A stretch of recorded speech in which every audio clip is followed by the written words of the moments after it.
Hello everyone. इस channel में आप सभी का स्वागत है और हम स्थिर वैद्युत सीरीज का सेकंड चैप्टर पढ़ रहे हैं और इसका लेक्चर नंबर 2 है। जैसा कि हमने पहले लेक्चर में विद्युत विभव को समझा और उससे संबंधित हमने विद्युत यानी विभवांतर को भी समझा। क्लियर है? तो यहाँ हम आगे उस टॉपिक को बढ़ाने जा रहे हैं। उससे पहले आपको मैं फिर बता दूं, विद्युत विभव जो हमने पढ़ा था वो V बराबर किसी को लाने में किया गया कार्य, किसको लाने में, आवेश को लाने में, तो वो किसी बिंदु पर हमें विभव के लिए समीकरण देता है। तो यहाँ पर हम एक बिंदु आवेश के कारण जो हम किसी बिंदु पर विद्युत विभव निकालने जा रहे हैं। यानी आपसे मैं कहूँ कि एक आवेश है प्लस Q और इससे R दूरी पर विद्युत क्षेत्र कितना होता है, तो आप कहते हो KQ/R²। परंतु अगर मैं आपसे कहूँ कि इस बिंदु पर विभव कितना होगा, तो उसके लिए हम यहाँ पर एक प्यारा सा डेरिवेशन करने जा रहे हैं। थोड़ी सी मेरी बातों को आपको यहाँ डाइजेस्ट करना पड़ेगी और वो क्या है मैं आपको बता देता हूँ। जैसा कि विभव में हमने समझा था कि किसी आवेश को अनंत से किसी बिंदु तक लाने में जो कार्य करना होता है वही इस बिंदु पर विभव कहलाता है। तो मेरी बात सुनिए, अगर आप यहाँ से उसको लाने में सपोज करिए प्लस 20 जूल का काम कर रहे हो, कितना, प्लस 20 जूल का, तो सोचो अगर इसका उल्टा कर दिया जाए, यानी अगर मैं उस वस्तु को यहाँ से यहाँ ले गया होता तो आई थिंक वो -20 हो जाता। बहुत सिंपल सी बात है। तो अगर मैं किसी वस्तु यानी किसी आवेश को अगर मैं यहाँ से यहाँ लाने में एक डेरिवेशन कर रहा हूँ तो मैं उसके लिए यहाँ से यहाँ पर ले जाकर भी डेरिवेशन कर सकता हूँ। बस शर्त ये है कि आपको माइनस लगाना पड़ेगा। क्लियर है? तो कोई बात नहीं, आप किसी आवेश को यहाँ से यहाँ लाइए या चाहे यहाँ से यहाँ लाइए, एक परिमाण जो होगा उस कार्य का वो बराबर होगा, बस दिशा में अंतर आ जाएगा। माइनस के कारण आप उसको समझ सकते हो। तो मैंने यहाँ पर ऐसा ही कुछ किया है, इसलिए मैं आपको पहले ही बता देता हूँ। हम इस बिंदु पर यहाँ से एक आवेश को लाने वाले थे, जिसमें लाने में जो कार्य होगा उस आवेश को वही इस बिंदु पर विभव कहलाएगा। लेकिन मैंने इसको उल्टा कर लिया है। मैंने आवेश यहाँ रखने की बजाय जो मैं लेकर जाने वाला था उसको मैंने यहाँ रख दिया, ये रहा Q0। अब मैं इसको कहाँ ले जाना चाह रहा हूँ, अनंत पर ले जाना चाह रहा हूँ। इससे कुछ चीज़ें मेरी बच जाएगी। वो क्या होगी कि अगर मैं यहाँ आवेश को रखूँगा तो इस बिंदु की पहचान बतानी पड़ेगी कि भाई ये बिंदु है कहाँ, भाई कुछ तो दूरी पे होगा, तो आपको एक नई दूरी माननी पड़ेगी कि यहाँ से वो x दूरी पर है। तो मैं इन झंझट से बचने के लिए मैं उसको यहाँ से यहाँ ले जाना चाह रहा हूँ। तो इस बिंदु की पहचान ये है कि ये इस आवेश से r दूरी पर है, यानी मैं उसको r दूरी से अनंत बिंदु तक ले जाने वाला हूँ। क्लियर है? तो मैं कार्य जो कर रहा हूँ उसको बाद में मैं बस माइनस लगा दूंगा, तो वो उत्तर यहाँ से इधर वाला आ जाएगा। तो चित्र अनुसार समझते हैं कि ये जो O बिंदु है, यहाँ पर एक आवेश रखा हुआ है, बिंदु आवेश, जिससे R दूरी पर एक बिंदु P ले रखा है, जहाँ पर एक परीक्षण आवेश रखा हुआ है Q0, और इस बिंदु P पर हमने परीक्षण आवेश जो रखा है उस पर एक विद्युत क्षेत्र के कारण एक बल लग रहा है। भाई विद्युत क्षेत्र कहाँ से आ गया, क्योंकि ये बिंदु P विद्युत क्षेत्र में ही तो है। तो अगर ये आवेश और ये भी आवेश, तो क्या ये इस पे बल नहीं लगाएगा? बिल्कुल लगाएगा। किस दिशा में लगाएगा? तो इधर लगाएगा। इसलिए ये बल हो जाएगा विद्युत बल, जिसको हम Fe द्वारा दर्शाते हैं।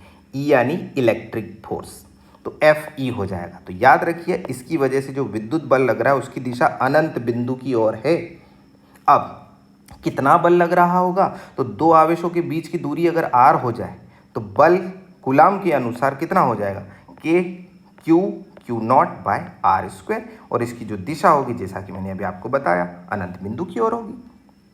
अब क्या करते हैं, जब हम Q0 को यानी जो हमने परीक्षण आवेश रखा है बिंदु P से जब अनंत तक ले जाएंगे, तब हमें Fe के विपरीत एक बल लगाना पड़ेगा। ऐसा क्यों किया जा रहा है, मेरी बात ध्यान से सुनना।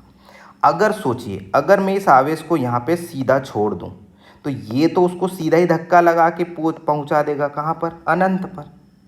तो मैं तो चाहता हूँ कि उसमें त्वरण ना आए। मैंने आपको पहले भी बताया था, जब कोई आवेश को लाया जाएगा तो उसमें किसी प्रकार का त्वरण नहीं आना चाहिए, उसकी गति चेंज नहीं होना चाहिए, उसकी गतिज ऊर्जा में कोई बदलाव नहीं होना चाहिए।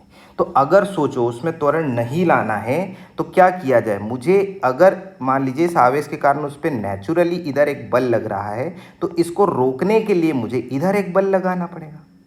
तो मेरे द्वारा उसको रोकने के लिए जो बल लगाया जाएगा वो विपरीत दिशा में लगाया जाएगा।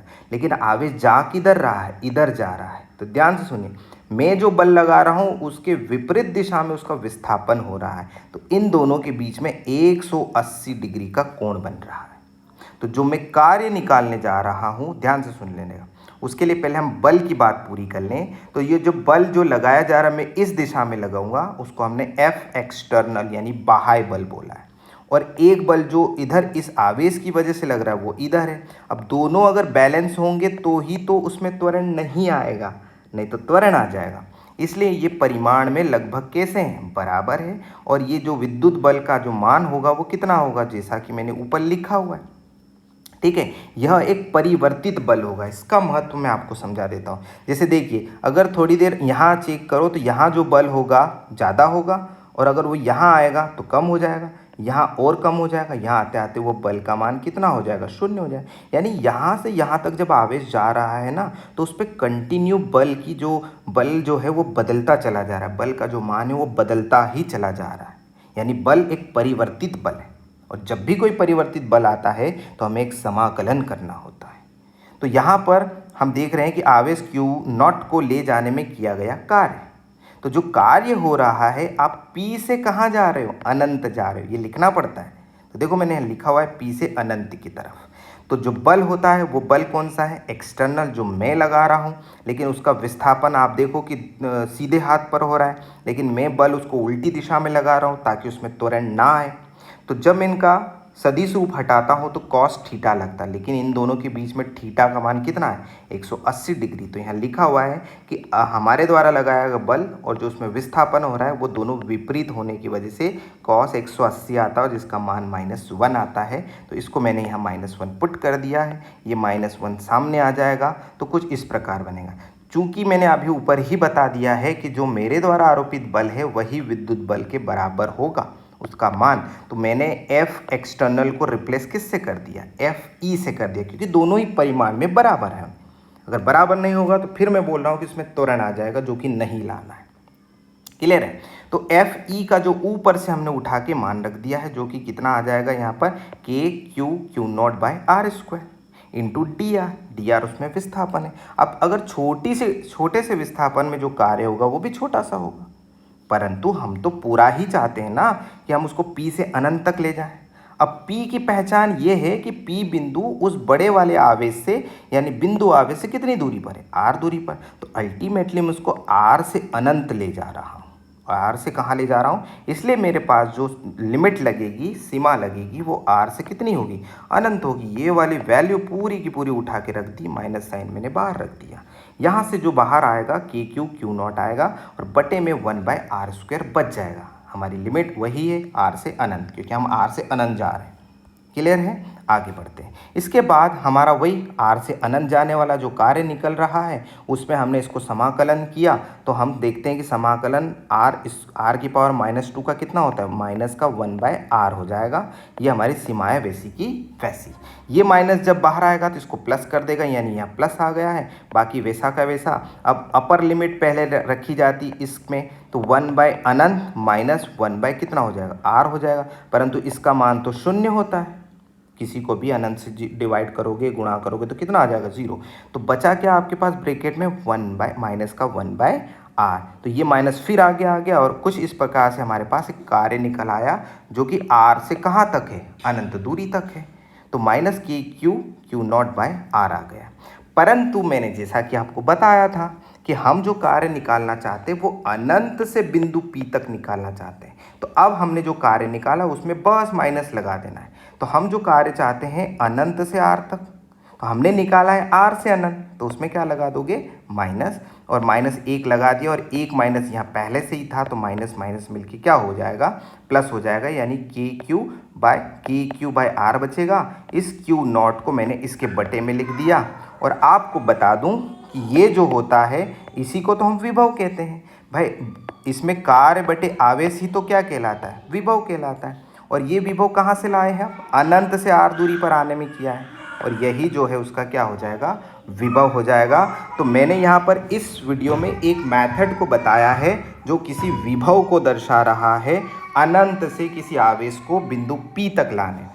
दूसरी मेथड में इसमें और एक डालने वाला हूँ, अगर उससे आपको समझ में आता है तो आप उससे पढ़ लीजिएगा। मिलते हैं हम अगले वीडियो में।